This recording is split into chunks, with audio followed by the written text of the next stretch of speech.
excited and stood up during the course of his speech, and it is there in the internet, it's there, carried in the media, that he said that he wants to tell Essequibo about the great changes taking place in Essequibo. He watched all around, and he said, don't you see it? Changes in Essequibo. And here was a man who came out like me from the PPP, but he didn't have a narrow heart. He had a sense of appreciation, a generosity of spirit, that he didn't come to that meeting with any closed mind. And he was explaining the changes that are taking place. And after the meeting, I had to leave and go to the children's Mashramani function. And he told me that he was waiting on me. You got to talk to me. I went, came back, and there was Bashir waiting for me. And we went to have a conversation. His son was there, Farouk. Farouk was there, and he was saying, that is the man. That is the man. So he already identified you for something, but he didn't say. And the first thing I asked, and I'll tell you about this man, I don't want to speak to the character of Bashir. Bashir spoke about his own character himself. He stood at that meeting and he said the former government owed him $5 million in his pension. Didn't pay him. And when he met me, the first question I asked him, I said, Bash, tell me more about this pension. He said, don't worry with that, brother. What a charming person. I have all the things I want to tell you, that I know you're busy. And the first thing he did, he opened his briefcase and he pulled out a photograph of himself and President Granger. And he showed me the photo. Seems to have been taken out here on the desk downstairs.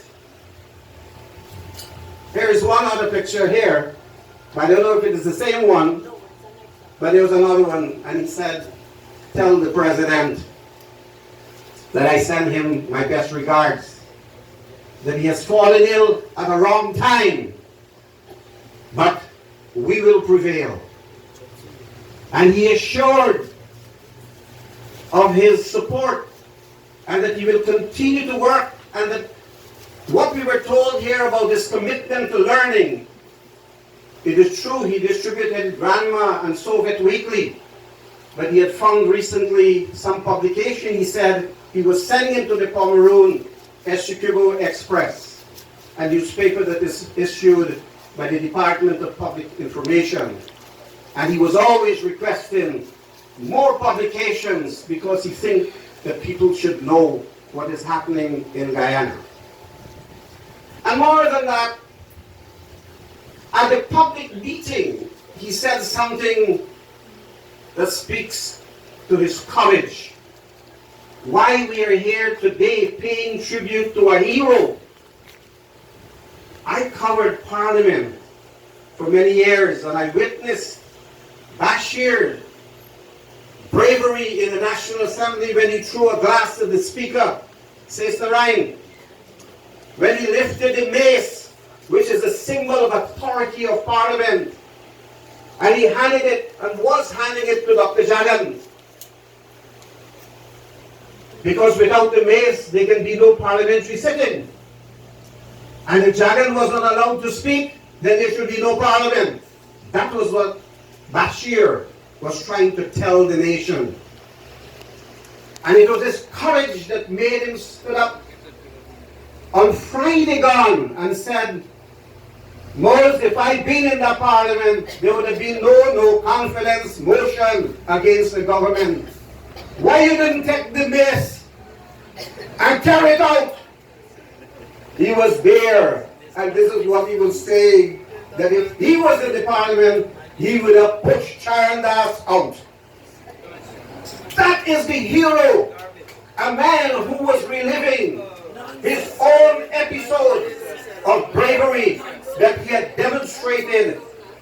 in the National Assembly. And you have the tape that is played, and it is on YouTube, what exactly Tabrak said on Friday.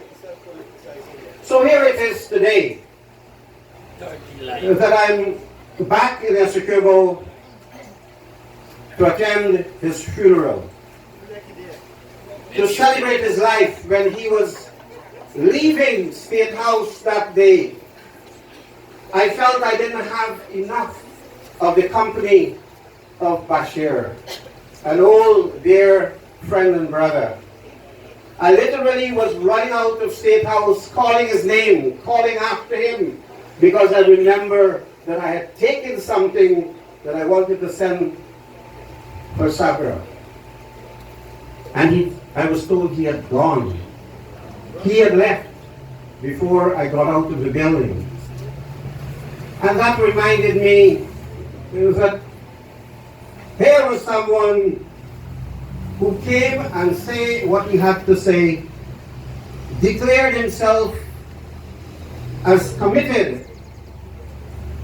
And I feel when I heard the news of his death late in the night, I reflected on the poem of Martin Carter, who wrote, "Death must not find us thinking that we die." Isaac Basir was not thinking that he would die. He was not thinking about death when he made his commitment on Friday, that he was in the struggle, that he was there to help in the progress and development of Essequibo and Guyana. Death did not find him thinking that he would die. He was not someone who would have surrendered. But when we went to Supanam, I told Jacob that I had something for his dad, and just make sure he collected it. And that was the last that I had seen Bashir alive. But I've seen him throughout the many, many years, and I can still say he was one of the very few full-blooded Jagganites. And he stood his ground on principles and would never have subscribed to any notion that it should be anything else than a decent human being. Know your place and have a sense of occasion. This is not the time to claim Bashir. That's what you're doing. This is the time to name him as the person he has been in his life. We traveled together with Chedi to Hungary. We traveled to Morocco. We were together in Moscow. We visited the home that Lenin lived in before he died. We traveled to Georgia. When we arrived there were people shouting, "Raj Kapoor, Raj Kapoor." And I was kind of holding my hair thinking they're talking about me. It is Raj Bashir with his gray hair. Because Raj Kapoor was very popular in some of the Soviet republics. We went together into Azerbaijan. So there must be something between us that we shared over many years and many travels that one would not be at liberty to say here. But Bashir was a man of fun and a man of humor. Yes, I agree with all the stories he would have told and all of the jokes he would have told. And surely he loved singing, but most of all, he loved Sabra. He was a family man. He was a lover, a great lover. Where you saw Bashir, there was Sabra. And we all wish we could take a leaf from his book, his imperishable life as a great family man, a great father, grandfather, a wonderful person, one of the greatest, perhaps the greatest, who would have come from the Pomeroon, and certainly a heroic Essequibo. He was a giant. A giant has fallen.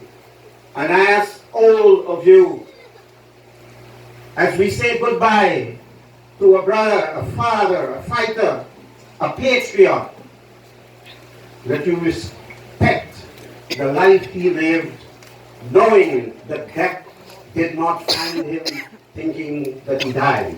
He left his greatest thoughts for the good and the betterment of Guyana. With these words, walk well, Bashir.